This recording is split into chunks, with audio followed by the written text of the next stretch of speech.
Halo kaum berbahan yang budiman, si Budi sukses ciuman.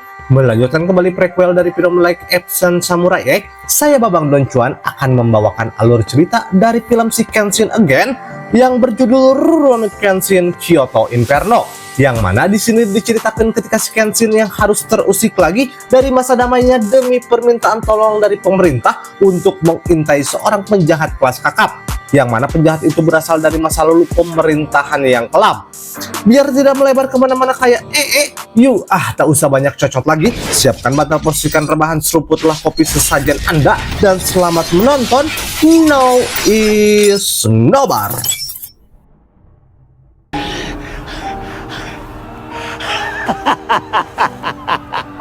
Film berawal dari sebuah cerita masa lalu.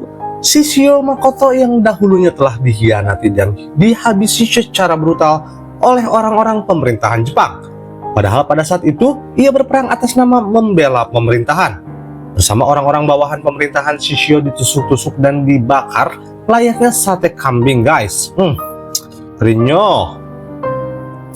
Alangkah ajaibnya, bak mati suri Shishio bisa bangkit dari kondisinya yang sebelumnya sudah sangat kritis. Shishio di sini bersumpah bahwa dia akan membalas dendam suatu saat kepada pemerintahan Jepang. Pada suatu malam, Saito Hajime yang di sequel sebelumnya berperan sebagai pimpinan polisi Jepang, saat ini ia sedang dalam perjalanan untuk melacak keberadaan Shishio Makoto. Dia dikenal seorang pemberontak yang dikhianati oleh pemerintah.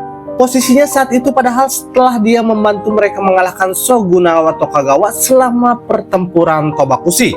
Namun jelas saja pasukan Shishio Makoto yang dipimpin oleh Sojiro membantai pasukan polisi satu demi satu dengan skor telak 3-0 di akhir babak pertama. Lah, kok jadi bola ya? Aduh, salah lagi nih. Oke, lanjutlah. Akhirnya terjadilah perbincangan antara Saito dan Shishio. Dia memberitahu rencananya untuk ambisinya dalam menaklukkan kota Jepang. Scene beralih ke dojo Kaoru. Suatu hari Himuro Kenshin dipanggil oleh pejabat pemerintahan yang bernama Okubo Toshimi. Tak lain, Kenshin diberi tugas untuk melacak keberadaan Shishio yang sedang menteror Kyoto dan sekitarnya. Setelah itu pada keesokan harinya, Sojiro Seta mengintai keberadaan Okubo yang sedang dalam perjalanan. Sojiro di sini langsung saja membunuh Okubo atas dasar perintah dari Shishio. Setelah tragedi dari sequel film sebelumnya, Himura Kenshin terus tinggal di dojo bersama dengan Kaoru, sesuai dengan kesepakatan bahwa Kenshin menyatakan dirinya akan terus mengabdi kepada dojo ini. Saat dalam perjalanan menuju Kyoto, Kenshin secara tak sengaja bertemu dengan Makimachi Misao yang di sini dia berusaha mencuri Sakamoto kepunyaan Kenshin. Di sini terjadilah drama adu penalti antara keduanya yang dimenangkan mana tendangan Misao berhasil ditepis oleh Kenshin. Lah, jadi ke bola lagi. Oke, sorry. Oke, jadi maksudnya gini, Misao yang akhirnya juga dikalahkan oleh Kenshin yang jelaslah bos ketika pertarungan itu selesai. Seorang bocah FF muncul di hadapan mereka, entah kesabet apa, tiba-tiba bocah itu curhat dengan menarasikan tentang nasib orang tua dan saudara lelakinya. Ternyata semua keluarganya telah dihabisi oleh pasukan milik Shishio. Ternyata itu semua bermotif dari keluarga bocah ini yang berusaha melaporkan kekejamannya kepada Pak RT dan Pak Kades yang berwenang. Langsung saja Kenshin pun menghampiri tempat kejadian tersebut dan dengan mudah berhasil mengalahkan semua pasukan Shishio.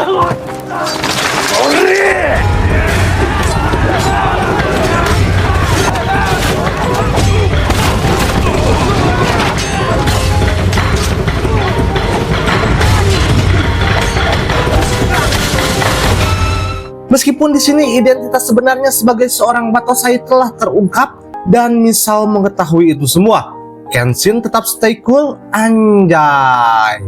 Setelah itu Kenshin diantar oleh Sojiro untuk menemui Shishio. Kenshin pun langsung mengajak duel Shishio di tempat. Karena kebelet boker, Shishio belum bisa bertarung dan diwakilkan oleh Sojiro terlebih dahulu untuk berduel.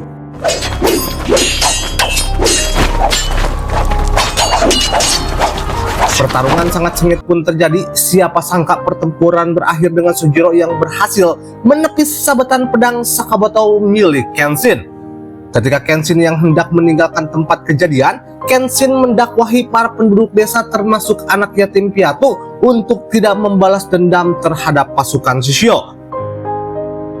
Sesampainya di Kyoto, Kenshin ditawarkan oleh Misao tinggal di penginapannya untuk berlindung. Ternyata tempat tersebut dikelola oleh seorang kakek legend yang bernama Sugiono.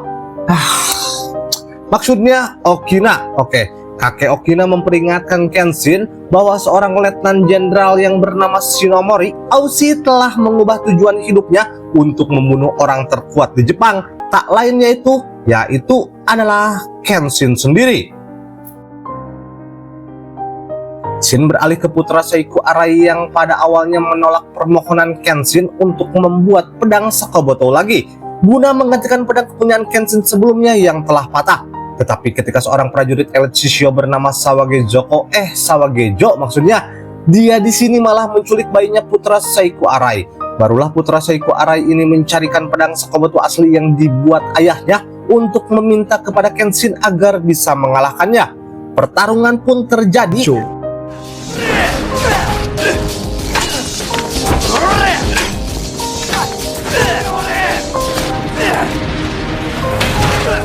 Pada akhirnya Sawagejo pun kalah dan ditangkap polisi.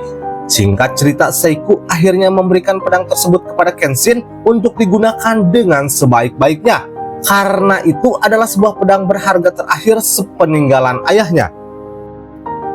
Pentingnya di lapas Kyoto, Saito menginterogasi Sawagejo tentunya dengan maksud dan tujuan lain guna mengetahui rencana Shishio selanjutnya.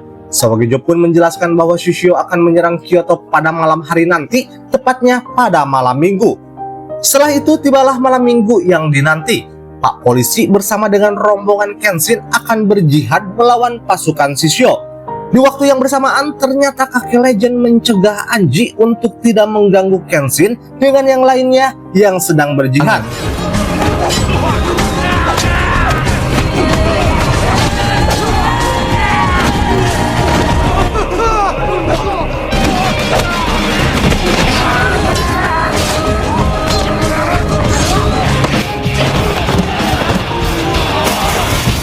Dengan penuh rasa percaya diri, kakek Okina akhirnya bertarung.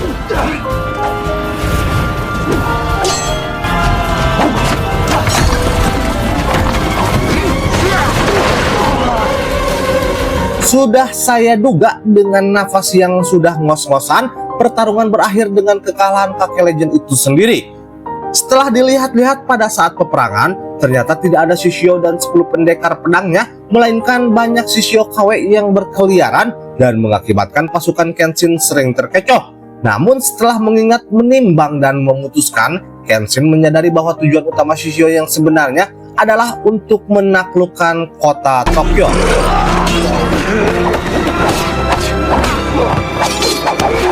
Tak lama kemudian, Sojiro berkuda melewati Kenshin dan melihat Nona Kaoru diculik olehnya. Langsung saja bergegas Kenshin untuk menyusulnya. Sesampainya di sana, ia bertempur dengan 10 pendekar dan Shishio. Namun Kenshin enggan melawan dikarenakan Kaoru yang dilempar keluar kapal.